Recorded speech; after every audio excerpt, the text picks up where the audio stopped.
Yun pong isang paraan natin, kaibigan. Yung pong bagong paraan natin ay ito ang pinaka-epektibo.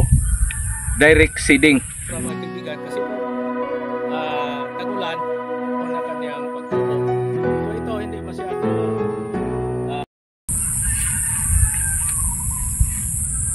Kumusta mga kaibigan? Welcome po sa aking YouTube channel. Ako si Autida Agri TV. Sa umagang ito ay dito tayo sa ating garden area upang magtanim ng sitaw. Mga kaibigan, yun pong plastic mulching natin ay matagal na po itong na-plaster natin, no? Kasi po yung iniwasan natin na yung gitna ng kama natin ay masubrahan ng tubig at magiging patag dahil sa kadami ng ulan. So nilagay natin sa gitna yung plastic mulching. Sa ibang paraan po natin mga kaibigan, yung pagtatanim ng sitaw ay nilagay natin sa bagging. So malaki na. Yun pong isang paraan natin kaibigan. Yung pong bagong paraan natin ay ito ang pinaka-epektibo. Direct seeding. Yung direct seeding natin, naka-plaster na una yung plastic mulching. So sa sunod nating hakbang ay maglalagay na tayo ng mga buto.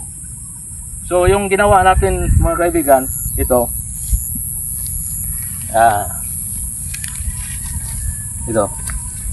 Naglagay na tayo ng butas, binubutasan natin yung plastic mulching at saka yung lupa. So, ilagay natin dito. Ito mga kaibigan ay maglagay tayo ng basal na commercial fertilizer at saka organic fertilizer. Kasi yun pong paraan natin mga kaibigan ay diretso na po ito, wala na po itong pagdadagdag ng pataba. So yung iuna natin ay ito, kaunting dakot lang. So, siguro andyan ito sa isang kutsarita. Nilagay natin sa butas. So malalim ito, so nauuna yung commercial fertilizer sa ilalim. Kasi yung tanim natin, pag maliit pa, hindi pa masyadong nangangailangan ng maraming pataba. So sa paglaki na, yun na pong kanyang mga ugat ay aabot na po sa commercial fertilizer natin. So mabilis po ang kanyang pagtubo at mabilis ang kanyang pagbigay ng bunga. So ang sunod, ito na ang organic fertilizer. Ilagay natin dito. Bilisan lang po ito. So pag sibol ng buto, andyan kaagad ang organic fertilizer.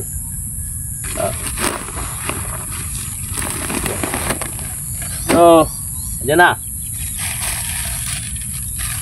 So ang sunod ay ang paglalagay ng buto ng sitaw. So tig-isa lang po yung paglagay natin.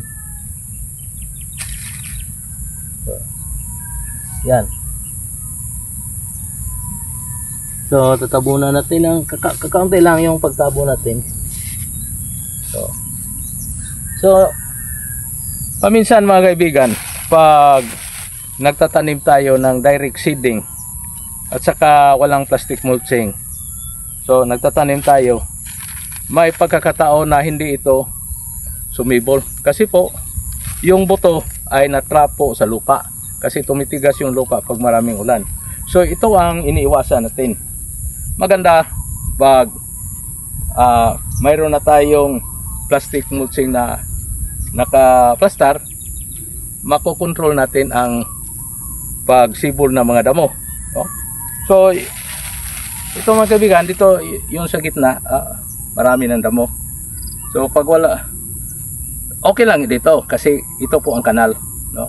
Pero pagdating ng araw, lilinisin natin ito, no? Yung mga damo matatanggal ito kasi lalakihan natin yung kanal. So dito, pag nakaplastar na ang ano natin, mga buto, pag sumibol na, tuloy-tuloy po ito ang pagsibol kasi wala pong makaantala, no?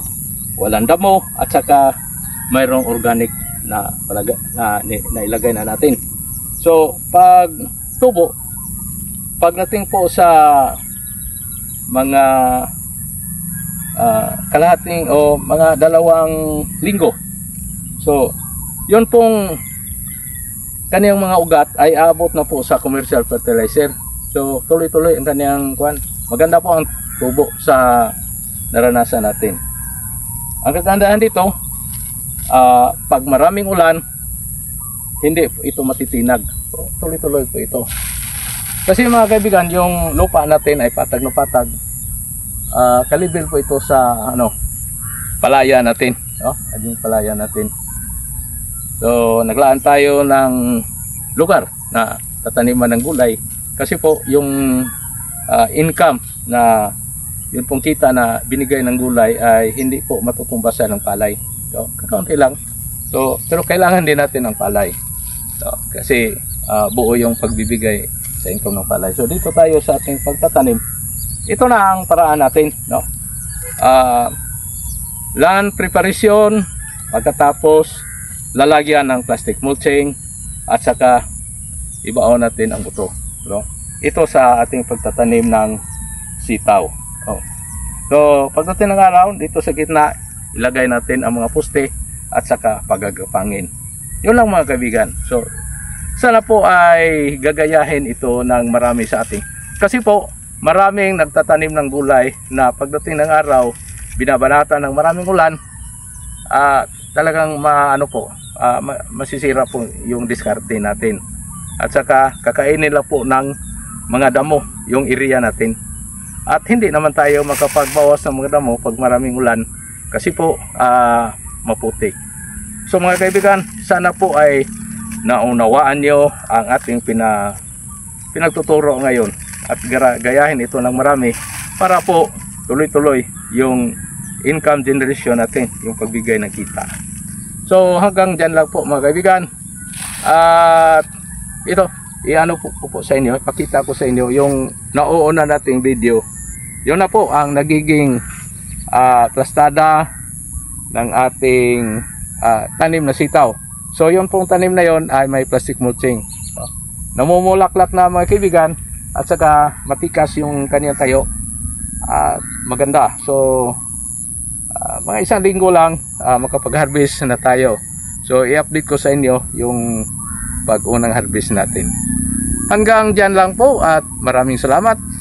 Mainit na umaga sa inyong lahat at masayang araw. Huwag nyo lang kalimutan na mag-comments, mag-shares at mag-likes sa ating video ito para po kayo makatutulong po sa akin sa pagpalago ng aking YouTube channel. At sana po pagtigaan nyo lang panoorin ang mga advertisement kasi po makatutulong yon sa income generation natin.